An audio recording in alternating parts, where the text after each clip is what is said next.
ਲੈ ਬਈ ਮੁੰਡਿਆ ਐ ਪੈਨ ਲੋਹੇ ਦੀਆਂ ਦੋ ਮਸ਼ੀਨਾਂ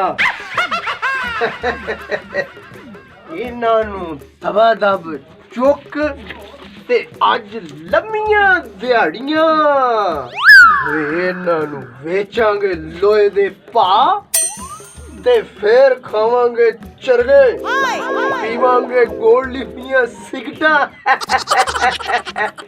ਕਹਿੰਦੇ ਤੂੰ ਸਾਰੀ ਜ਼ਿੰਦਗੀ ਕੁਝ ਕਰ ਨਹੀਂ ਸਕਦਾ ਚੋਰੀ ਤੇ ਕਰਨ ਡਿਆ ਹੋਰ ਮੈਂ ਕੀ ਕਰ ਲਵਾਂ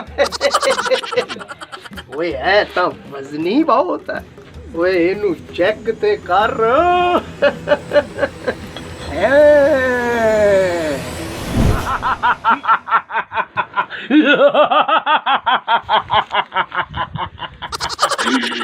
क्या हुक्म है मेरे आका? ओए जिन्ना तू किथों निकल आया है?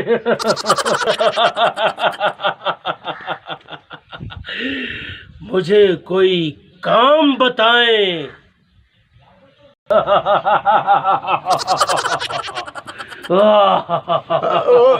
ओए जिन्ना जिन्ना तेरी मर्जी नचा बेलिया मैं क्या जिन्ना ओए जे तू मेरा हुक्म ही मनना है ते मेरे कोल गड्डी कोई नहीं ओए मैनू गड्डी लेके दे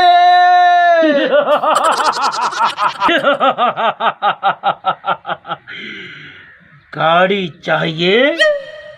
गाड़ी का तो कोई मसला ही नहीं है।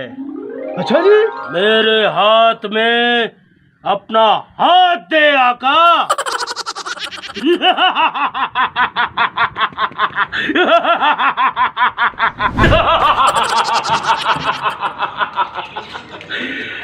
आका गाड़ी हाजिर है। गड्डी जी हाँ। गड्डी मेरी है जी जी आका ये गाड़ी आप ही की है। फिर यदि चाबी तो दो ना जरा चाबी? चाबी तो गाड़ी के मालिक के पास है। हाँ जी हाँ जी।